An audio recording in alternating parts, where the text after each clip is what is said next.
हठात एमिति अभिनय छाड़ी कहीं फल बिकिले सिद्धांत महापात्र। हाँ दर्शक बंधु आपण मैंने ठीक शुणुंट आ ठीक देखुंट।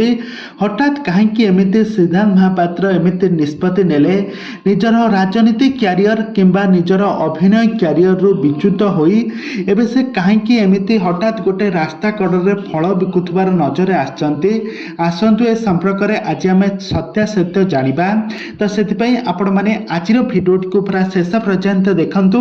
आउ यह पूर्व जदि आपण माने आम चैनल को सब्सक्राइब करिनांते ताहाले सब्सक्राइब करी पाखर थवा बेल आइकन को दबाई दियंतु। दर्शक बंधु आपण माने त समस्त जानिथिबे ओडिया सिनेमा जगतर जड़े लोकप्रिय हिरो हेउछंती सिद्धांत महापात्र। से 1960 मसीह जन्म ग्रहण करथिले। आउ से वर्तमान समय निजर अभिनय क्यारियर को एते भाबरे पॉलिश करि पारुछंती दर्शक मानक मनरे।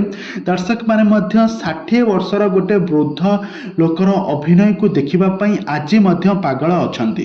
से 90 दशक रे निजर अभिनय क्यारियर आरंभ करी से बहुत सारा लोक मानक मन को जितिबारे सफल होइथिले। सिद्धांत महापात्र जने एमिति कलाकार से मल्टी टैलेंटेड कलाकार आ तांकर सुंदर अभिनय आपण माने बहुत सारा सिनेमा रे देखिथिबे। से वर्तमान समय दिगपहंडी निर्वाचन मंडल रे एमएल कैंडिडेट भाबरे निजको परिचय दैछंती। आ सेठारे तांकर गरीब लोक माने आ जनसाधारण को सहयोग करथबार नजर आज जितेबले से गोटे इंपोर्टेंट मीटिंग रु फेरिकी आसुथबा समय रिलैक्स होइकी आसुथबा समय हठात देखिले तांको निर्वाचन मंडल जड़े साधारण कर्मी बा साधारण भोटर जड़े से जितेबले रास्ता कड़े परिबा रास्ता कड़े फलमूल बिकुछंती आ तांकर बेपार हो नाही से मन दुख करी बसिछंती। सेठारे हठात ओल्ही पड़िले सिद्धांत।